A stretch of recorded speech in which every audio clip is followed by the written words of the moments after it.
Hi, everyone. I'm Charlie Bright with Gold Derby, and today I am very pleased to be speaking with several people with animated films in this year's Derby as part of our Meet the Experts film animation panel. We are joined by Josh Cooley, the director of Transformers One, Chris Sanders, the director of The Wild Robot, and Peter Browngardt, the director of The Day the Earth Blew Up, a Looney Tunes movie.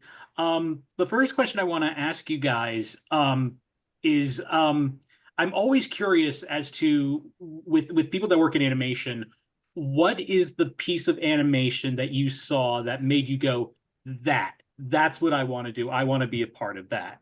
And let me start with you, Josh, on that. I grew up watching all Saturday morning cartoons and I was obsessed with Looney Tunes, but it wasn't until I saw Who Framed Roger Rabbit was the movie that made me go, I have to do whatever is happening right there. That was the one for you. Yep. That Yeah. yeah, it was one. What about you, Chris? Uh, there was the first one that I really remember that had a lasting, a permanent effect on me was when I was a kid and I was watching a Charlie Brown Christmas. And it was the first time I had ever become that emotional, I think, watching anything. But years later, I would say I was watching, there's a movie that Disney made called Saludos Amigos, I believe, and within it there is a 3 or 2 minute sequence called The Three Caballeros. And it was a sequence done, I think, entirely by Ward Kimball solo. And that was the first time for me. It was the most like pure animation, high energy, like imagination in the most unlimited, free, sort of flowing kind of way. And I thought I would like to do that. Hmm. I actually had that on Laserdisc. On the old on an old Japanese thing. So I actually had to you had to Oh, make sure you had the right audio track on it. And I used fantastic. to I used to wear that one out. That was one I was obsessed with when I was a little kid. Yep. Yeah, I can watch that one, that particular sequence on repeat. Yeah. And what about you, Peter? Probably Who Framed Roger Rabbit as well, but more so than that, Tex Avery's Screwball Classics Volume 2 VHS was sort of the thing that I'd never seen anything so funny in my life, and I just watched on repeat over and over again, and sort of turned me on to not only classic Looney Tunes, but all that sort of older animation stuff from when I was a kid. And I went and rented a lot of videos, Fleischer Popeye cartoons, and that. So yeah, probably those combination of those two things. Hmm. And sort of building off of that, what got you into animation? I'm curious as to what was your first job working in animation that got you started within this part of the industry. And I'll start with you, Peter. Oh, I was a second year student at Cal Arts, and I got a job over my summer on Futurama, on the first season of Futurama. So I was a character layout artist. So I did layout on Futurama, and then Very nice. It's that's it. one of my all-time favorite shows, and I have that season on DVD. What about you, Chris? My first job was Marvel Productions on the Muppet Babies doing models.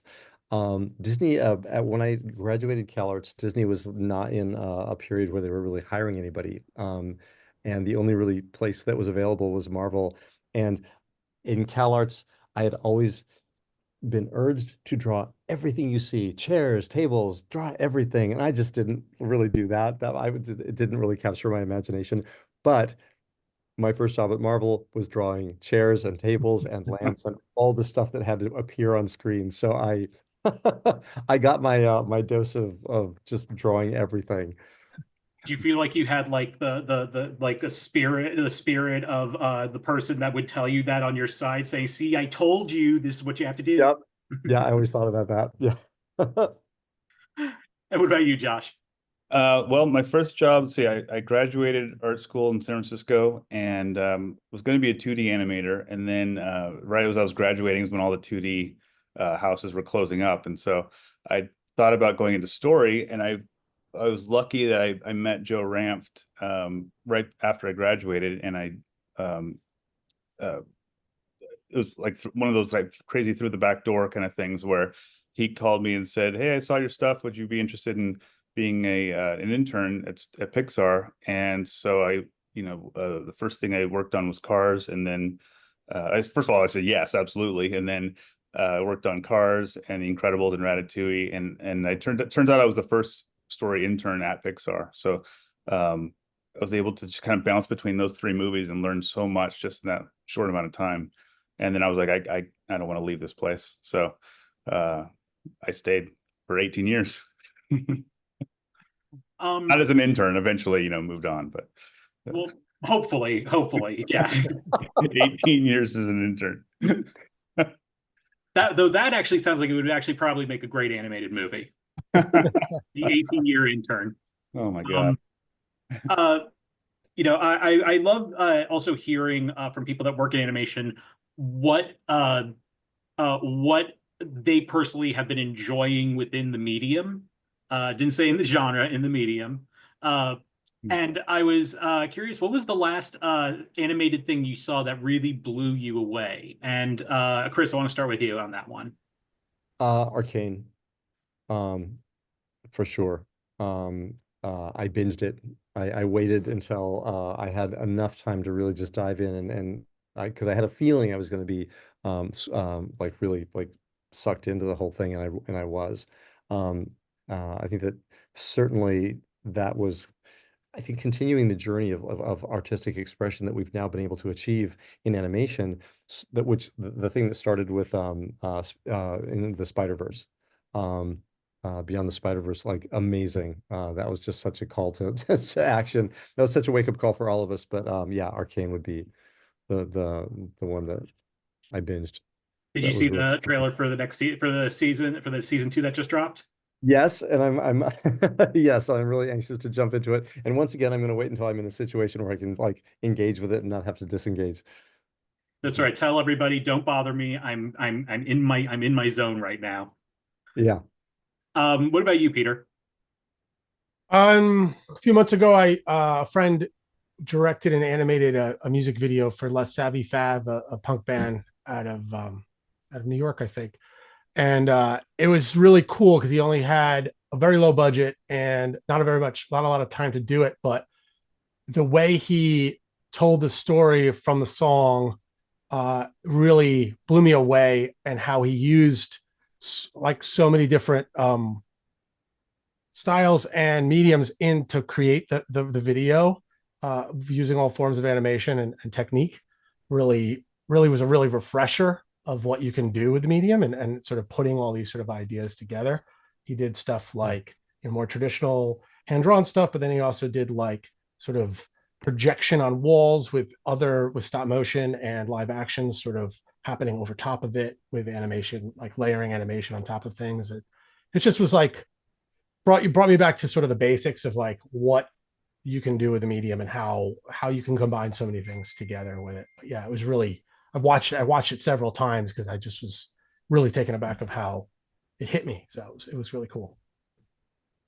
What about you, Josh? I have a very similar answer. Well, first of all, Spider-Verse was massive, obviously, and that kind of blew my mind. But the similar to Peter, like my buddy of mine, Arthur, created Swaybox Studios, and they have a test that's going around online now, where they're using animatronics and 3D and stop motion all at the same time, and just based on whatever shot you need, they just have this, they change up the medium, which is really amazing. And they did a test where they took Hogarth from the Iron Giant and kind of mimicked exactly, the poses, but it's a 3D puppet using animatronics, and it's insane. It is really, really good. And it blows my mind every time I see it. Sort of staying on this thing, I think, because like I said earlier, I did, and we've all been calling it a medium. It's not a genre, because there's so many different things that you can do with animation. It's not limited to one genre. And I've always been curious, like, is there a kind of story that you haven't seen told through animation that you would like to see told through the medium of animation? And I want to start with you, Josh, on that. Yeah, not that I'm a huge fan of this medium, or not, of this genre, but I would love to see an animated horror movie. I don't think I've seen one that grasps me as hard as like Alien or anything like that. I feel like there's something we can do something more, just to something a little more adult. It's really terrifying. And you could really go into some really fun areas in terms of like truly horrifying things to look at through animation. Yeah, I mean, there has been, I think that's what made me think of that, is because you see something like, there's moments in Love, Death, and Robots, which are like really like, oh my God. And so, but that's just a short. I'd love to see like a full story that really, uses the medium to its advantage. What about you, Peter? I'd have to agree with that. Horror, like sort of, especially if you go really sort of gore or sort of hard horror, and it would be really cool. I'm a big fan of that media, that genre, and yeah, and also like there has been some attempts at doing some noir stuff, but you know, like a real like cool murder mystery kind of heavy noir adult thing would be really cool. There's always sort of shades of that and stuff, but not like a full on stab in that, like a Chinatown or a Shadow of a Doubt or something like that. How about you, Chris? I was going to say horror, and I think that would be an incredibly difficult thing to pull off, but it absolutely possible. And animation would be able to do things that you couldn't do any other place. I would say though, something that would verge on, it's going to be a strange, something that would verge on documentary in a way. I think that something that was a lot more serious, just because art is so good at doing this kind of thing, focusing you and creating a mood. So I think something that would be almost biographical slash documentary, to just locate and like take a moment in time, a moment in history, and like and bring that to the screen, but in animation. Yeah. A couple of years ago, did you see Flea? It was an animated documentary about a guy's life. I think he was coming from Afghanistan. It was Denmark's official entry for the foreign language for the international feature. It's an animated documentary. I don't think I did see that. Oh my goodness. Yeah, that sounds like fascinating. I'll have to do that. It's very good. I can't recommend it enough. And there are also, and I'm not trying but there have been some and along with other ones like Waltz with Bashir and Persepolis were some of my other favorite ones as well. Um, uh, what I'm really curious, one of the things I'd like to have fun with here is I like to take a bit of a hypothetical here. For one of you, this may be a bit more this may have a bit more be a bit more grounded for you, but we are an award site, and I'm always curious, what would you if you could pick any piece of music to play as if you were to win something and as you made your way up to the stage, what would that music be? And I'm just curious what that would be for you. And let me start with you, Chris. As I'm racking my brain, going through my Rolodex. I mean, I would have to just Chris Bauer's music that he just did, I think has been on my mind quite a lot for obvious reasons. I think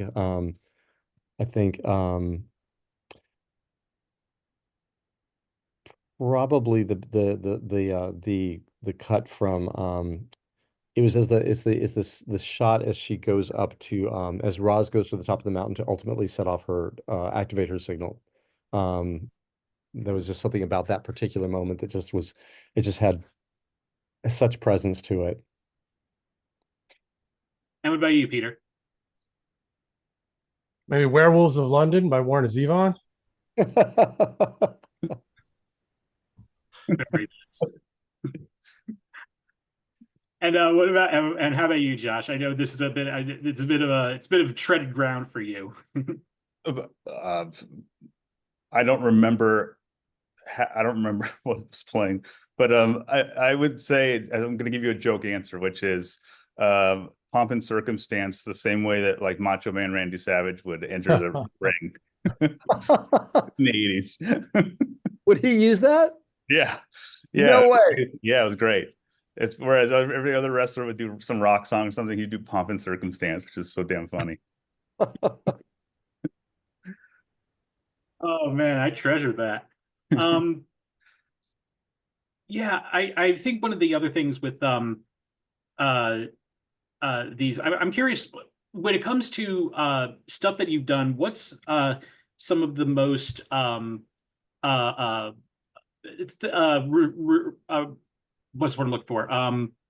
A response you've received to a project of yours that really just moved you and really like got you of all of any projects that you've done. And because I know that for animation, it can be so personal for so many people. It can get people on such a visceral level.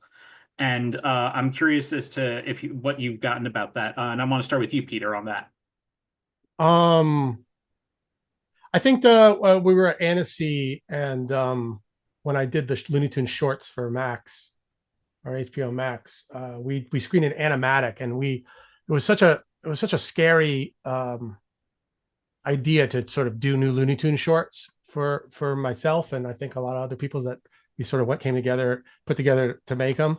That when the audience reaction was so positive and it went over so well that it was like really uplifting for myself, and just to see something that we worked so hard on. Maybe it was just in animatic form, but it translated so well and got such big laughs that it was like really inspiring to move forward and then we did over 200 more shorts. So it was like a real big sort of jolt of energy and inspiration to keep going, and that we could possibly, sort of hold the torch of Looney Tunes a little further, out there. So. And Josh? Well, I've had interesting experience on Transformers recently, just because people are everybody, it's 40 years old, so most people have grown up with it, or that are fans of it. So there's been some real tears, I've had, which is really nice, from people that are just hardcore fans. But I will say, like, one of the things I never expected, I worked on the first Inside Out, and I was a writer on that, and I had this woman come up to me and tell me that she was using our movie as a way for kids to be able to, she was a child psychiatrist, and was like, it was a way for kids to express how they're feeling, was using the movie, which that's something that's just like, wow, I never would have expected that. And still kind of surreal to think about. And what about you, Chris? Certainly there was a moment at Annecy that I experienced that I will, never forget, just being up on stage for the very first time and showing the pieces of the Wild Robot. But I think my actual answer would be, oddly enough, it was during a test screening with our first just what do you call it, when you gather an audience, Audience preview? Recruited, with our first recruited, like, real audience for How to Train Your Dragon, and we were presenting a piece of the story where Hiccup loses his foot at the end of the movie, and I think we were all feeling very nervous about that. And as you know, you're not allowed to talk. You sit in the back of the room and you let everybody else do the talking. And so at that moment, your destiny is in the hands of strangers, and it's very suspenseful. And the thing I will never forget is that the very first question our focus group was asked, is there anything you want to just say about this film off the top of your head? And a lot of hands went up, and a little boy, the very first thing he said was, when Hiccup lost his foot, he gained so much more. Please don't change that. And then the very next person said the very same thing in different words. They said yes, and the entire audience, one by one, was coming to the defense of what they were perceiving to be one of the more, I think, vulnerable parts of the movie. And they came to our rescue. Not that we needed rescue, but they didn't know, but they all came in there, and they supported and reinforced, please do not change that. Whatever you do, leave that as it is. And it was an extraordinary moment I'll never forget. Well, Josh, Peter, and Chris, thank you so much for joining us. We wish you all the best over the next couple of months. And to all our viewers, please keep coming to Gold Derby to make your predictions in advance of the Oscar nominations coming out next year. Thanks so much. Thank you. Thanks. Thank you.